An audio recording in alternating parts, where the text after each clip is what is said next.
बड़ी हसरत के साथ नई आईटी सेल बनाई थी बीजेपी ने। लेकिन सोचिए अगर वही आईटी सेल के सदस्य खुलासा कर दें सरकार की नीतियों का, तो वो गुप्त बातें जो बैठकों के अंदर होती हैं इनके यहां, उसकी। जी हां, पहले अभी एक ही दिन बीता, 24 घंटे नहीं बीते और ऐसा एक बड़ा कांड हो गया है जिसने सियासी भूचाल ला दिया है। अब वो समझ नहीं पा रहे कि पहले ही वाला ठीक था या ये नया वाला, और अब ये नए वाले आए हैं, इन्होंने जो रायता फैला दिया है इसका करेंगे क्या?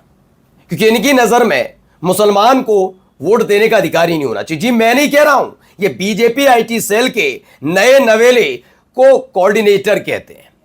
ये बताते हैं ये गांधी से ज्यादा नाथुराम गोडसे को मानते हैं। इनका नजरिया आज आपको दिखाऊंगा तो हैरत में पड़ जाएंगे। एक एक करके सबका कच्चा चिट्ठा जो खुला, जब पता लगा कि सरकार क्या वाकई ऐसे ही लोगों को या फिर बीजेपी ऐसे ही लोगों पर आशीर्वाद बरसाती है। क्योंकि ये जो रिपोर्ट, जो इनकी हरकतें लीक हुई, इसके बाद आईटी सेल पिछले 24 घंटे से अंडरग्राउंड हो गई है।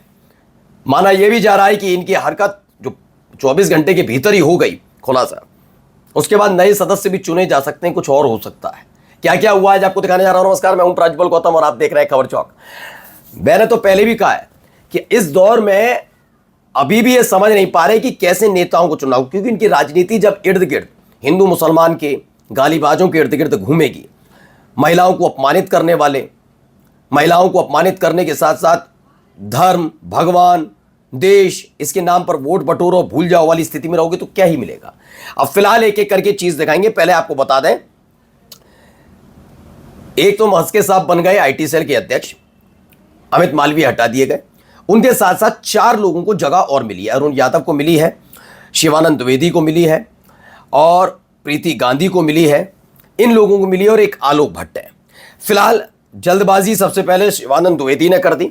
उन्होंने, देखिए ये वो हैं आईटी सेल के को कोऑर्डिनेटर है। दीज पोस्ट आर प्रोटेक्टेड, ये प्रोटेक्ट कर दिए गए।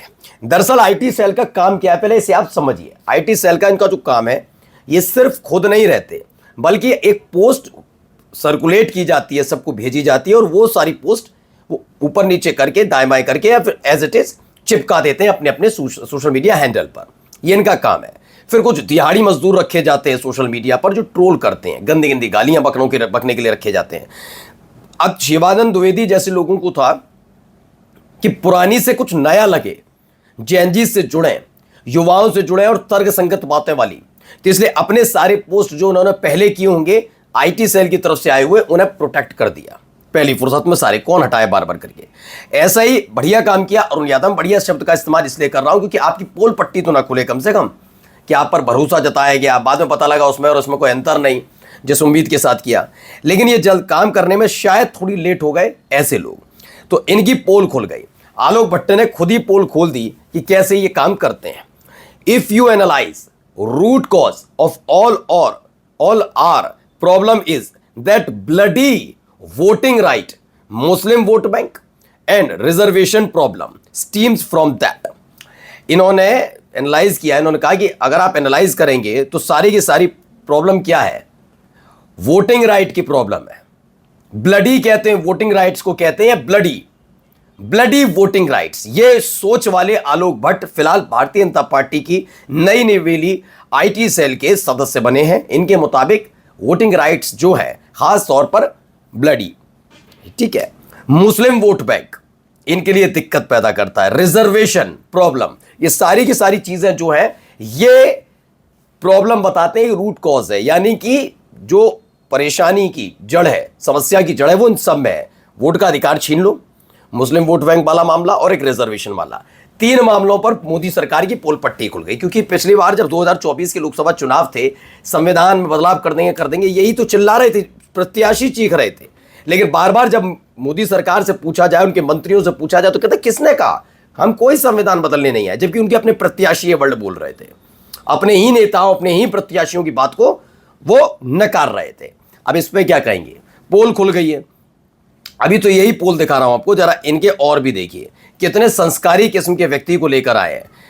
She was a slut of his order who was stripped for ... आप खुद पढ़ लीजिए। So was her dad know that they are rose then the ... ये सोच वाले आलोक भट्ट हैं और मैं फिर कहता हूं ये इनकी सोच तो बाद में हो ही जाती है, जैसा आप काम करते रहे तो फिर उसकी सोच वैसी ही परिवर्तित हो जाती है। लेकिन ये मुझे पूरा पक्का भरोसा है, पहले आईटी सेल ने इसकी आदत डलवाई होगी। रोज ऐसे पोस्ट आते होंगे जिन्हें डलवाया जाता होगा, फिर उस पर कमेंट आते होंगे तो ये फिर हरकत करते हो। दूसरा पढ़िए, दैट बिच और रॉय, ये सुन लीजिए, ये आलोक भट्ट जैसे बुद्धिजीवी जिन्हें आईटी सेल में सदस्य बनाया गया वो है। और देखिए, reservation is the second biggest cancer, reservation affecting India after जिहादिज्म। यानी आप जो रिजर्वेशन है आप लोगों को मिला हुआ उसे जिहाद बताते हैं। ये देख लीजिएगा, आपके अपना है क्या कह रहे हैं, जिहाद के बाद दूसरी सबसे बड़ी परेशानी रिजर्वेशन है। ये मोदी जी की सेना है, नितिन नवीन के नाम पर पर्चा फाड़ते रहिए। सब जानते हैं नितिन नवीन, पूरी जिम्मेदारी के साथ कह रहा हूं, नितिन नवीन हो या जेपी नड्डा हो, ये सारे के सारे रबड़ स्टैंप प्रेसिडेंट हैं भारतीय जनता पार्टी के। कोई राष्ट्रीय अध्यक्ष किसी की हिम्मत नहीं मोदी शाह से बिना पूछे कोई कदम उठा ले, तो नितिन नवीन की टीम मत कहिए। नितिन नवीन को दी गई है कि इन्हीं से काम कराना है, बताओ करवा पाओगे? करना वही करेंगे जो हमारे इशारे पर कर रहे हैं, तो वही है। तो कैसे कैसे everything else flow from that. देखिए, नाम क्या, धोबी का कुत्ता, ना घर का ना घाट का, मुहावरा फॉर योगेंद्र यादव। ये कितनी संस्कारी भाषा लिखी जाती है, पढ़ते रहिएगा।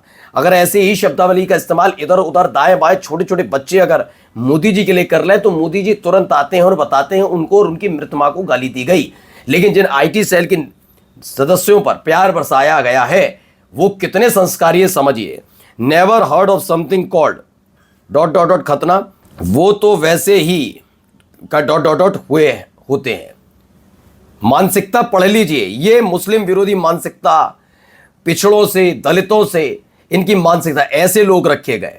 और मसला सिर्फ इतना भर नहीं है, ये राष्ट्रवाद के साथ कितना है तो जरा सोचिए। और सारी बातें मोदी जी मंच पर कहते हैं, पिछड़ों की चिंता सताती है, दलितों की सजा सताती है, सबकी सताती है ना, सबका साथ सबका विकास की बात करते हैं। सोचिए कैसे लोगों पर भरोसा। अभी और देखिए, ये है महिला प्रीति गांधी, लिखती क्या है, we need a 1000 Nathuram Godse today.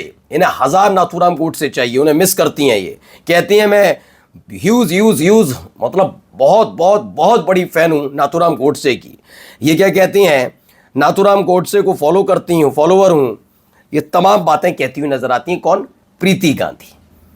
तो जो गांधी का हत्यारा, उनके समर्थक, उनके समर्थकों को स्थान दिया गया, गालीबाजों को दिया गया, मुसलमानों के खिलाफ जहर उगलने वालों को दिया गया, जो वोटिंग राइट्स को ही ब्लडी बताता है, उस आदमी को दिया गई जिम्मेदारी दी गई पिछड़ों से, दलितों से नफरत करने वालों को। अब आप खुद सोचिए, फिलहाल इसीलिए हड़कंप बचा हुआ है कि करें तो करें क्या, कहें तो करें क्या, है ना?